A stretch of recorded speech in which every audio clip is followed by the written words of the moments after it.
첫 번째 서브 이슈입니다. 인플레이션이 온다. 대책은 인플레이션이란 우리에게 잊혀진 단어였습니다. 2008년도 금융위기 이후 인플레이션보다는 저물가가 대부분의 시각이었죠. 그러다가 2020년 코로나 위기 이후 인플레이션 위기 얘기를 부쩍 많이 하고 있습니다. 왜 저물가가 뉴 노멀이 되었냐? 첫 번째가 중국은 세계 공장입니다. 중국은 2001년 3월 WTO에 가입하면서 세계 공장이 되었습니다. 그리고 노예노동을 통해 싼값에 물건을 찍어 세계 곳곳에 물건을 배달했습니다. 부작용으로 선진국의 노동자들은 중국으로 공장을 빼앗기면서 순식간에 실업자가 되었고 서비스업으로 직종을 바꿔야 했습니다. 서비스업은 월급이 낮죠. 그러나 세계의 시민들은 중국의 싼 공산품으로 인해 저물가에 수혜를 입었습니다. 두 번째 인터넷인데요.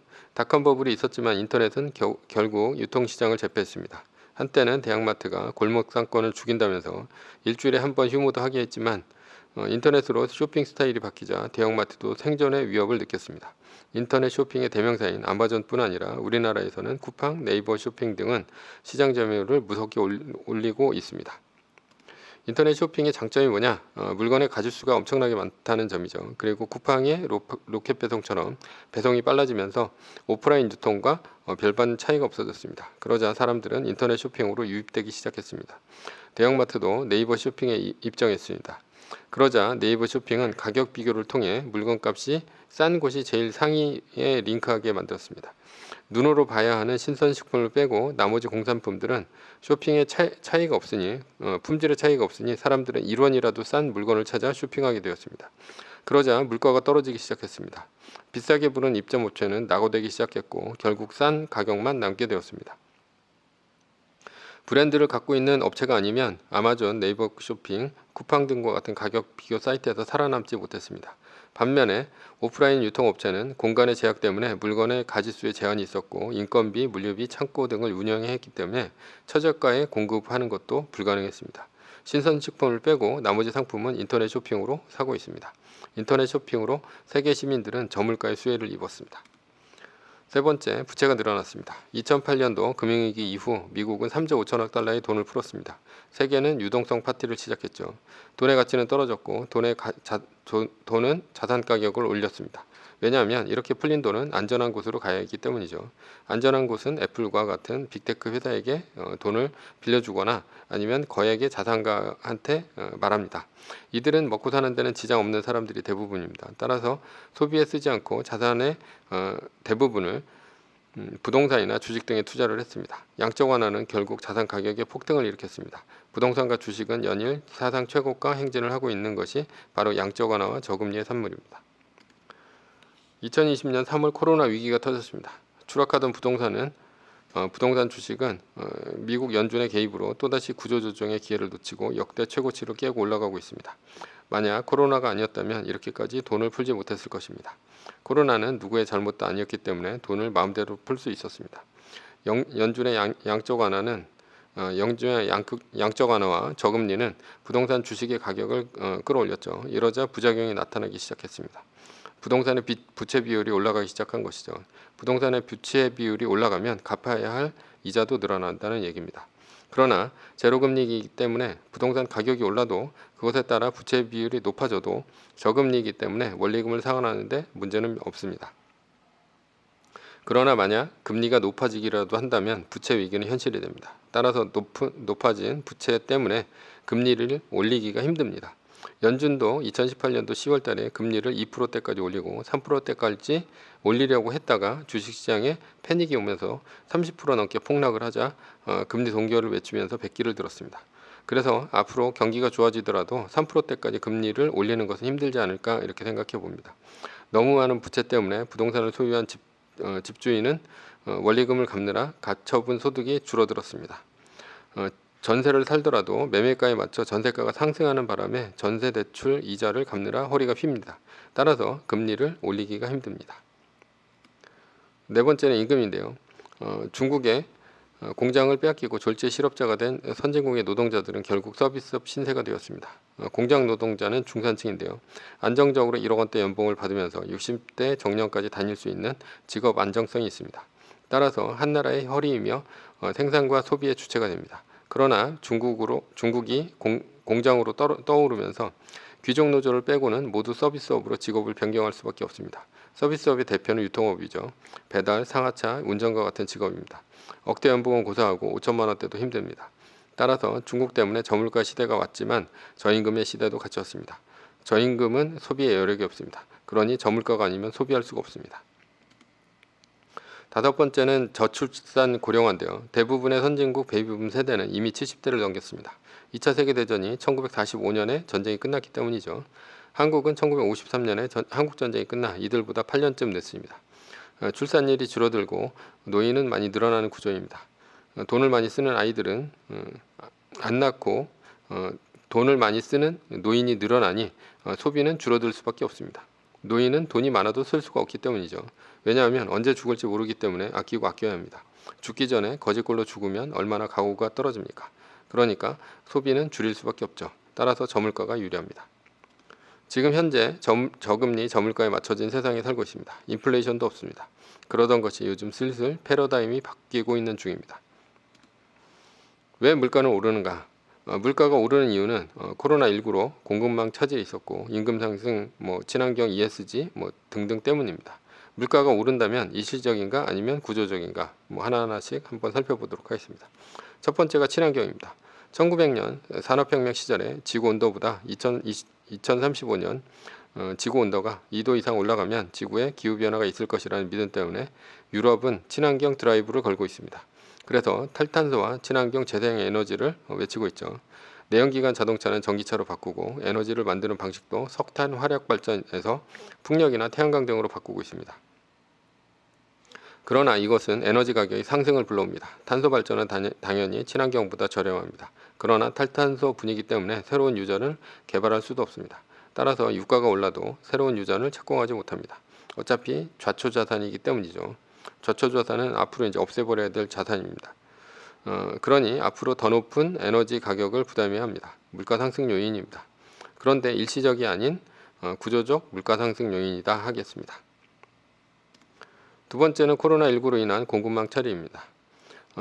코로나 확산에 따른 대규모 실업이 있었고 사회적 거리 두기 때문에 재택근무하는 일이 늘어났습니다. 모든 물품은 오프라인보다는 온라인으로 살게 되었죠.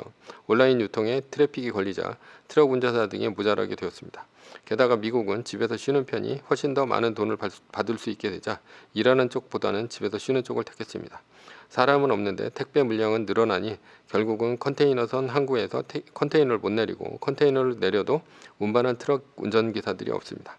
그리고 문제는 반도체인데 반도체는 모든 가정과 자동차에 다 들어갑니다.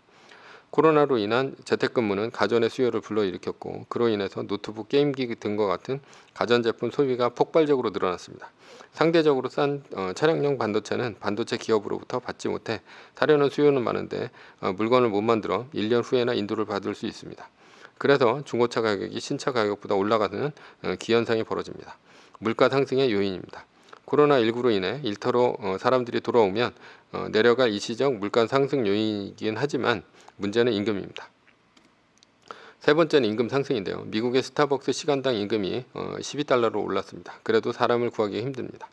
코로나19로 인한 공급망 차질에서 비롯된 임금 상승이 서비스업 전방위적으로 퍼지고 있습니다. 영국은 트럭 운전사가 12만 명 필요한데 겨우 6천 명만 간신히 구했습니다. 한번 임금 상승이 일어나게 되면 내리기가 힘듭니다. 가장 문제가 되는 것이 바로 임금 상승입니다. 필립스 공선이라는 것 자체가 물가와 임금 상승의 반비례 관계를 나타낸 것 아닙니까? 그런데 필립스 공선이 2008년 이후 말을 안 들었습니다. 왜냐하면 공장이 중국으로 이동하면서 제조업 일자리가 사라졌습니다.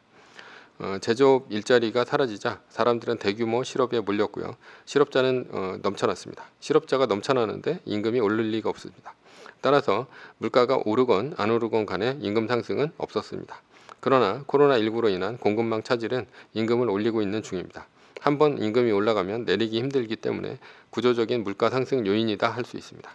네 번째는 미중 무역 전쟁입니다. 트럼프는 미중 무역 전쟁을 일으키며 중국에 관세를 때려서 중국 공장에 부담을 주었습니다. 그러나 미중 무역 전쟁 이후 오히려 중국 의존도는 더 심해졌고 그로 인한 무역 적자는 더 커졌습니다. 중국을 대체할 만한 국가가 없었고 코로나로 인해 물리의 차질을 빚었기 때문이죠. 바이든이 취임하고 미국은 편가르기를 시작했습니다. 중국을 고립시키려는 전략을 편 것이죠. 미국으로 공장을 이동시키거나 중국의 반도체 장비를 납품하지 않는 식의 방해를 펴고 있습니다. 미국은 중국을 적으로 규정하고 미국으로 오는 공급망을 변경하기로 마음먹었습니다. 유럽도 바이든으로 바뀐 후 미국과 공조를 하기 시작했습니다. 그러나 세계의 공장인 중국이 물건을 안 만들면 중국을 당장 대체하기 힘들기 때문에 물가 상승의 요인으로 남습니다.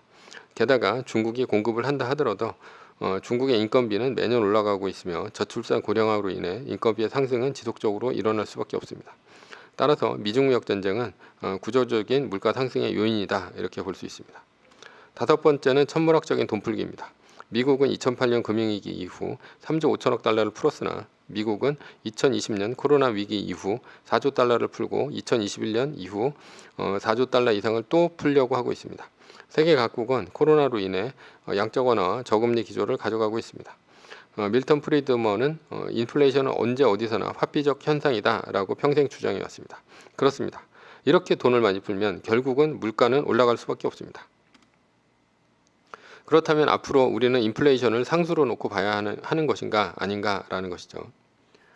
인플레이션의 발목을 잡는 것은 세계적인 저출산 고령화 기조입니다.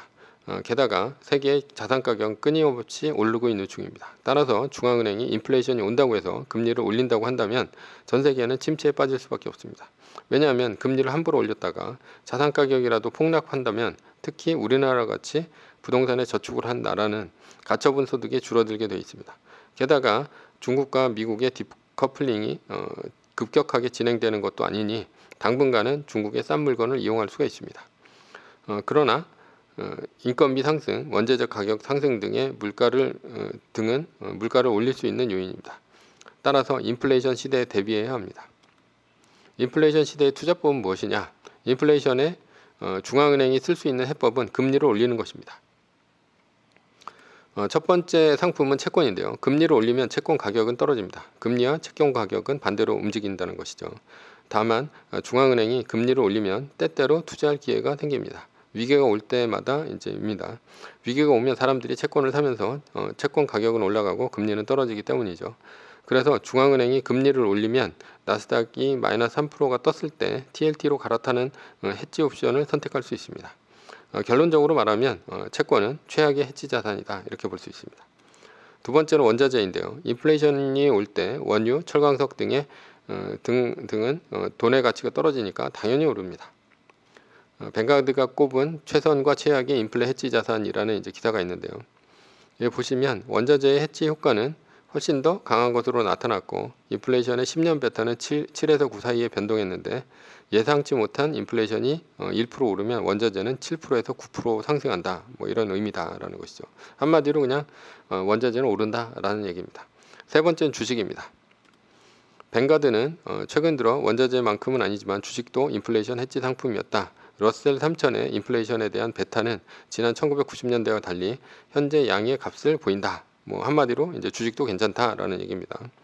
다만 인플레이션을 해지할 수 있는 주식은 따로 있습니다. 인플레이션이 오면 원자재 가격은 뜁니다.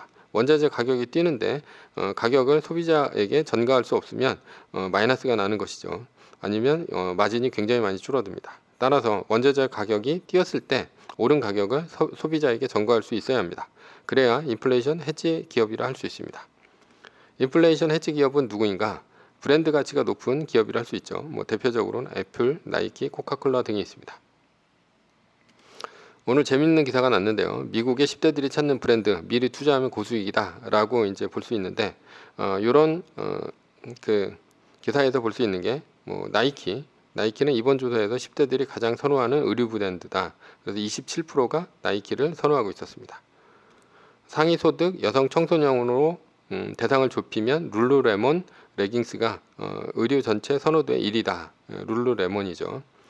그 다음이 소셜미디어인데 소셜미디어에서 가장 많이 이용하는 브랜드는 차이가 있었는데 가장 최선화하는 브랜드는 스냅챗이 35%, 틱톡이 30%, 인스타그램은 22% 순이었으나 실제로 많이 사용하는 브랜드는 인스타그램이 81%, 스냅챗이 77%, 틱톡이 73% 순이었습니다.